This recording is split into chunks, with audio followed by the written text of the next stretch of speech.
Let's discuss some best practices for using cloud storage. Google Cloud Storage bucket names are global and publicly visible and must be unique across the entire Google Cloud Storage service. If your applications require many buckets, use GUIDs or the equivalent for bucket names. Your application should have retry logic in place to handle name collisions. Consider keeping a list to cross-reference your buckets. Avoid using any information in bucket names that could be used to probe for the existence of other resources. Use caution if putting personally identifiable information in object or bucket names because they do appear in URLs. Bucket names should conform to standard DNS naming conventions because the bucket name can appear in a DNS record as part of a CNAME redirect. If you use part of your company domain name in a bucket name, forward or reverse, Google will try to verify that you own the domain. Avoid using your company domain name in a bucket unless your DNS admin can verify ownership. The slide shows examples of bucket names that do and don't follow these best practices. Follow these best practices for cloud storage traffic.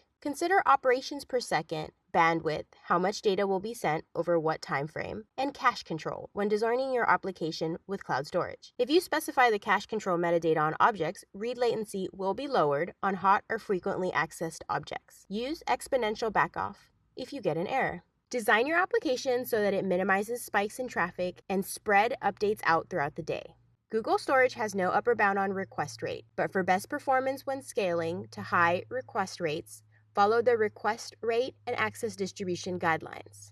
If your request rate is less than 1,000 write requests per second or 5,000 read requests per second, then no ramp up is needed. If your request rate is expected to go over these thresholds, you should start with a request rate below or near the thresholds and then double the request rate no faster than every 20 minutes. Consider the location and required availability of your data when choosing your storage options. Store data in a region closest to your application's users, and consider region-specific compliance requirements when choosing data location. For analytics workloads, store your data in regional buckets to reduce network charges and for better performance, as compared to multi-regional. Multi-regional storage and regional storage provide the best availability, with the trade-off of a higher price, and are good options for data that is served at a high rate with high availability. Nearline storage and cold line storage are good options for infrequently accessed data and for data that tolerates slightly lower availability. You can control access to your cloud storage buckets and objects using the options in the slide. You can use Identity and Access Management (IAM) permissions to grant access to buckets and to provide bulk access to a bucket's objects. IAM permissions do not give you fine-grained control over individual objects. You can use access control lists, ACLs, to grant read or write access to users for individual buckets or objects. It is recommended that you only use ACLs when you need fine-grained control over individual objects. Use signed URLs query string authentication to provide time-limited read or write access to an object through a URL you generate. The shared URL provides access to anyone it's shared with for the duration specified. You can create signed URLs using GSUtil or programmatically with your application. Signed policy documents allow you to specify what can be uploaded to a bucket. They allow greater control over size, content type, and other upload characteristics than using signed URLs. They are for website owners to allow visitors to upload files to Google Cloud Storage. Signed policy documents only work with form posts. Firebase security rules provide granular, attribute-based control to mobile and web applications using the Firebase SDKs for cloud storage. For more information on all of these security options, please click on the resources available in the Downloads section below. Consider these additional security best practices. Always use TLS HTTPS to transport your data when you can. This ensures that both your credentials and your data are protected as you transport data over the network. Make sure that you use an HTTPS library that validates server certificates. A lack of server certificate validation makes your application vulnerable to man-in-the-middle attacks or other attacks. Be aware that HTTPS libraries shipped with certain commonly used implementation languages do not, by default, verify server certificates. When applications no longer need access to your data, you should revoke their authentication credentials. To do this for Google services and APIs, sign into your Google account and click Authorizing Applications and Sites. On the next page, you can revoke access for applications by clicking Revoke Access next to the application. Make sure that you securely store your credentials. This can be done differently depending on your environment and where you store your credentials. Use groups in preference to explicitly listing large numbers of users. Not only does it scale better, it also provides a very efficient way to update the access control for a large number of objects all at once. It's cheaper because you don't need to make a request per object to change the ACLs. Before adding objects to a bucket, check that the default object ACLs are set to your requirements first. This could save you a lot of time updating ACLs for individual objects. Bucket and object ACLs are independent of each other, which means that the ACLs on a bucket do not affect the ACLs on objects inside that bucket. It is possible for a user without permission to a bucket to have permission to an object inside the bucket. The Google Cloud Storage Access Control System includes the ability to specify that objects are publicly readable. After a bucket has been made publicly readable, data on the internet can be copied to many places. It's effectively impossible to regain read control over an object written with this permission. The Google Cloud Storage Access Control System also includes the ability to specify that buckets are publicly writable. Although configuring a bucket this way can be convenient for various purposes, we recommend against using this permission. It can be abused or for distributing illegal content, viruses, and other malware, and the bucket owner is legally and financially responsible for the content stored in their buckets.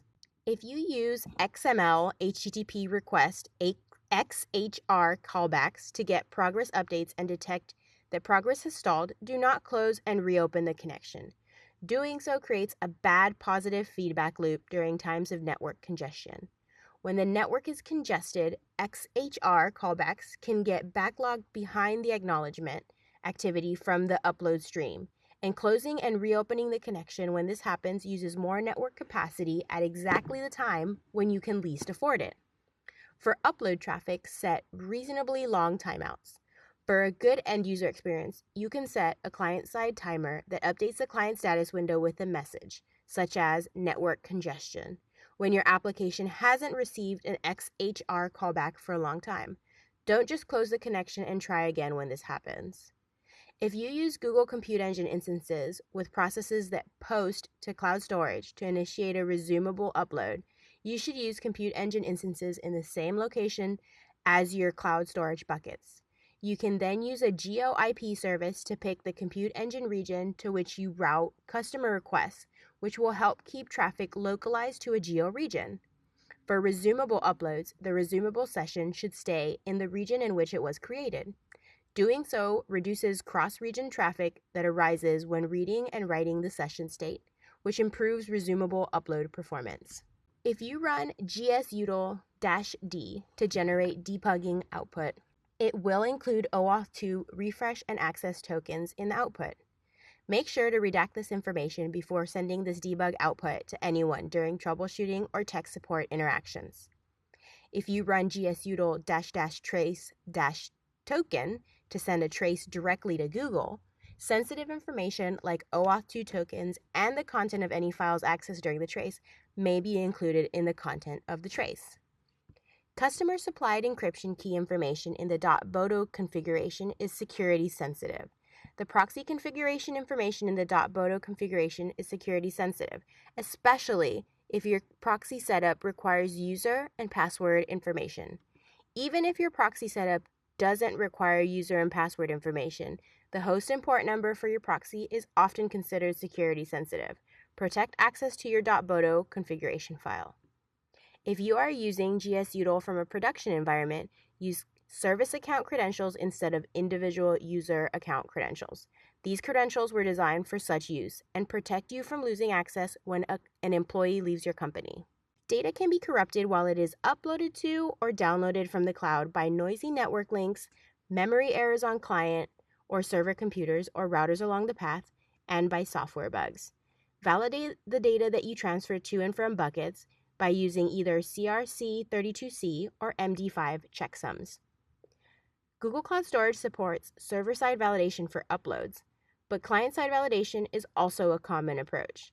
If your application has already computed the object's MD5 or CRC32C before starting the upload, you can supply it with the upload request, and Google Cloud Storage will create the object only if the hash you provided matches the value that Google calculated. Alternatively, users can perform client-side validation by issuing a request for the new object's metadata, comparing the reported hash value, and deleting the object in case of a mismatch. All Google Cloud Storage objects have a CRC32C hash. Libraries for computing CRC32C include Boost for C++, CRCmod for Python, and Digest-CRC for Ruby. Java users can find an implementation of the algorithm in the Google Cloud Platform CRC32 Java project, which is linked in the download sections of this slide. GSUtil automatically performs integrity checks on all uploads and downloads. Additionally, you can use the gsutil hash command to calculate a CRC for any local file. MD5 hashes are supported for non-composite objects.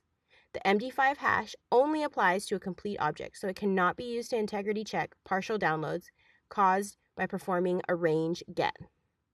The cross-origin resource sharing CORS topic describes how to allow scripts hosted on other websites to access static resources stored in a Google Cloud Storage bucket. You can also allow scripts hosted in Google Cloud Storage to access static resources hosted on a website external to cloud storage. The website is serving CORS headers so that content on storage.googleapis.com is allowed access. It is recommended that you dedicate a specific bucket for this kind of data access.